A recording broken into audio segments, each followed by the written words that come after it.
क्या यशस्वी जायसवाल के साथ नाइंसाफी हुई? मतलब सवाल उठा कि जब आपको निकालना ही था तो फिर खिलाया ही क्यों, तो फिर चुना ही क्यों?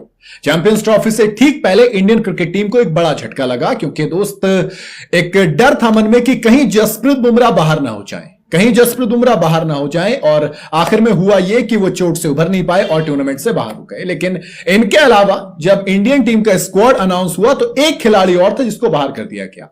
जी हां, बुमराह के अलावा यशस्वी जायसवाल को भी चैंपियंस ट्रॉफी के स्क्वाड से बाहर निकालकर उनकी जगह स्पिनर वरुण चक्रवर्ती को मौका दिया गया है। अब सवाल आया कि जब यशस्वी जायसवाल को बाहर ही करना था तो फिर पहले उन्हें टीम में लाए क्यों? फिर इंग्लैंड के खिलाफ सीरीज में क्यों खिलाया? आप तो नॉर्मल टीम खिलाते ना, आप क्यों इतना ऊपर नीचे कर रहे थे? भाई, यशस्वी जायसवाल टेस्ट और टी20 इन दोनों में खुद को प्रॉपर साबित कर चुके हैं। टेस्ट क्रिकेट में उनकी गजब की फॉर्म देखते हुए बीसीसीआई ने उन्हें चैंपियंस ट्रॉफी की 15 मेंबर स्क्वाड में शामिल किया था। हरभजन सिंह ने तो यह भी कहा था कि उन्हीं को ओपन कराओ आप।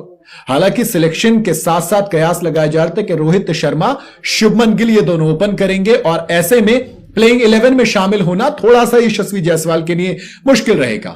लेकिन अब देखिए, प्लेइंग 11 तो छोड़िए, जायसवाल को स्क्वाड तक का हिस्सा नहीं बनाया गया है। उन्हें अब शिवम दुबे और मोहम्मद सिराज के साथ एक रिजर्व प्लेयर के तौर पर ट्रैवलिंग में रखा गया है कि साथ चलेंगे, अगर जरूरत पड़ी तो रखेंगे, नहीं तो बाहर ही है वो।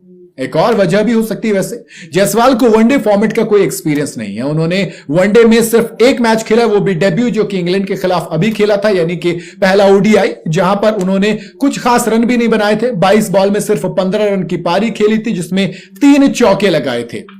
कटक में खेले गए इस मैच में जब फिर विराट कोहली की वापसी हुई तो यशस्वी जायसवाल को बाहर कर दिया गया।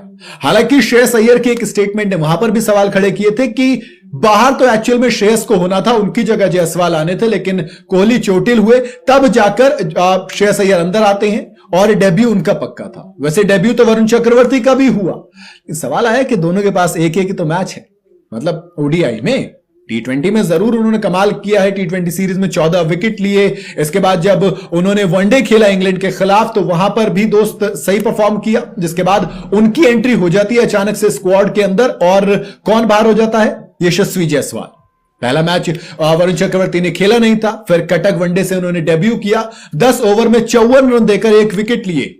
ठीक ठाक परफॉर्मेंस है, ओडीआई में कोई इतनी तगड़ी नहीं है, लेकिन इस एक परफॉर्मेंस से उनके पास एक्सपीरियंस नहीं है, उनको जगह मिल गई चैंपियंस ट्रॉफी के स्क्वाड पे।